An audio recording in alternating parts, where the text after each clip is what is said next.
सदरपुर गांव की मुखिया एक औरत थी। उसका नाम रेशमा था। ये गांव शहर से बहुत दूर था, लेकिन फिर भी यहाँ लोगों की आबादी बहुत ज़्यादा थी।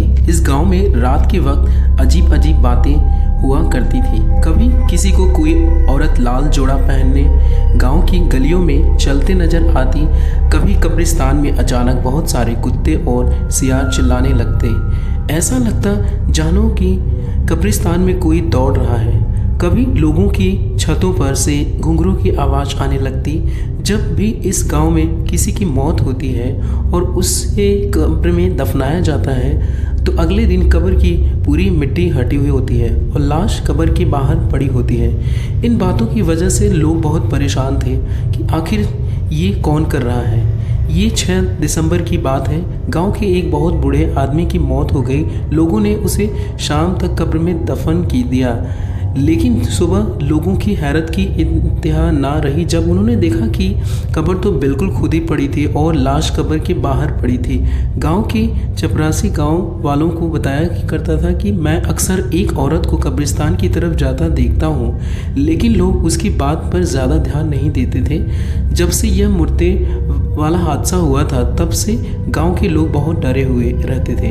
गांव में यह बातें मशहूर थी कि कब्रिस्तान में एक चुड़ैल रहती है जो मुर्दों को निकाल कर खा जाती है, और जो भी उस कब्रिस्तान की तरफ जाता है उसे जान से मार देती है। हैरत कि वहीं की कुछ 1:30 बजे रहे थे। सारा गांव सो रहा था। गांव का चपरासी डंडा लेकर गांव की निगरानी कर रहा था। अचानक उसकी नज़र कब्रिस्तान पर पड़ी। उसे रात के अंधेरे में एक औरत लाल साड़ी पहने कब्रिस्तान की तरफ जाती नजर आई। चपरासी ने सोचा कि इतनी रात में कौन कब्रिस्तान की तरफ जाएगा।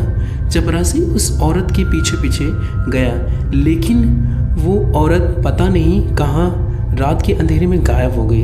3 दिनों के बाद अचानक गांव की एक नौजवान लड़की की हार्ट अटैक से मौत हो गई। लोगों ने उसे नहला कर कब्र में दफन कर दिया। रात के करीब 2 बजे का वक्त था। चपरासी ने आज फिर से उसी औरत को कब्रिस्तान की तरफ जाते देखा। उसने सोचा आज मैं इस औरत को हर हाल में पकड़ कर रहूँगा। चपरासी उस औरत के पीछे गया और एक पेड़ के पीछे छुपकर उस औरत की हरकत देखने लगा।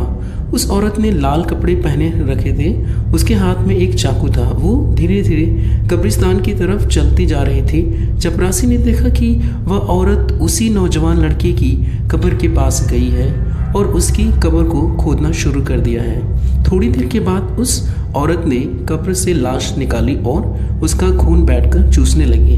चपरासी यह सब देखकर बहुत डर गया और वहाँ से भागने लगा, लेकिन उस वक्त उसकी चीखें निकल पड़ी जब उसने पीछे मुड़कर देखा कि वही खूनी औरत उसके पीछे खड़ी है। उस औरत ने चाकू से चपरासी पर हमला कर दिया। चाकू चपरासी के पेट पर लगा और उसके पेट से बहुत सारा खून बहने लगा। सुबह जब कुछ लोगों का गुजर कब्रिस्तान की तरफ से हुआ तो उन्होंने देखा कि नौजवान की कब्र खुदी पड़ी है और लाश बाहर पड़ी है, और लाश के पास ही उस चपरासी की भी लाश पड़ी है। अब पूरे गांव में यह खबर बहुत तेज़ी से फैल गई। सारे गांव वाले कब्रिस्तान में जमा हो गए। कुछ लोगों ने कहना शुरू कर दिया कि ये चपरासी ही मुर्दों को कब्र से निकालकर उनका खून पिया करता था।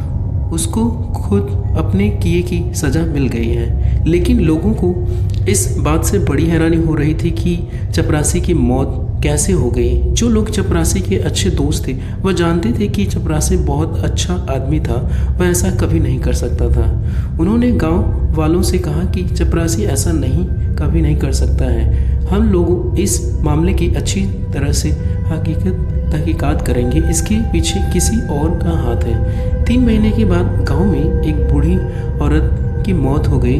लोगों ने उसे कब्र में दफनाया। रात का वक्त था। गांव के नौजवान लड़के कब्रिस्तान की तरफ से टहलने जा रहे थे। अचानक उनकी नज़र कब्रिस्तान में पड़ी तो देखा कि उस बूढ़ी औरत की लाश कब्र से बाहर पड़ी है और एक औरत लाल कपड़े पहन उस लाश में खून चूस रही थी।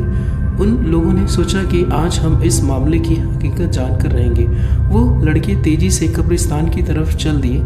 जब उस औरत ने लड़कों को अपनी तरफ आते देखा तो उसने उन पर चाकू से हमला करना चाहा, मगर लड़कों ने अपने हाथों में पत्थर उठा रखे थे उन्होंने उस औरत पर पत्थर मारना शुरू कर दिए। पत्थर पड़ते ही वो औरत तेजी से गांव की तरफ भागी।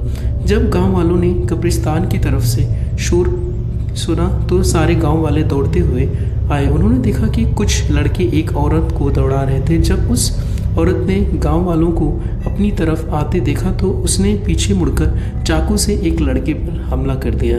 चाकू उस लड़के के हाथों पर लगा और उसके हाथ से खून बहने लगा। एक दूसरे लड़के ने उस औरत का हाथ पकड़कर उसके हाथ से चाकू छीन लिया और उस औरत के सीने पर चाकू मार दिया। वो औरत वहीं पर गिर गई और तड़पने लगी। सारे गांव वाले जमा हो गए। उन्होंने एक लड़के को खून से लथपथ और दूसरी तरफ उस औरत को तड़पता हुआ देखा तो इन लड़कों से पूछा कि ये सब क्या हो रहा है। तो लड़कों ने गांव वालों को सब कुछ बता दिया कि हम लोग कब्रिस्तान की तरफ से घूमने जा रहे थे।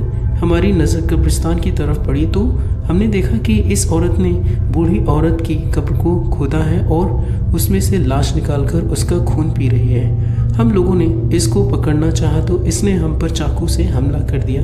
हमारा एक दोस्त इसी वजह से जख्मी हो गया है। गांव वालों ने जब पूरा किस्सा सुना और उसके बाद उस औरत की लाश पर रोशनी डालकर उसकी शक्ल देखी तो गांव वाले की आंखें फटी की फटी रह गई, क्योंकि वह औरत कोई और नहीं बल्कि गांव की मुखिया रेशमा थी।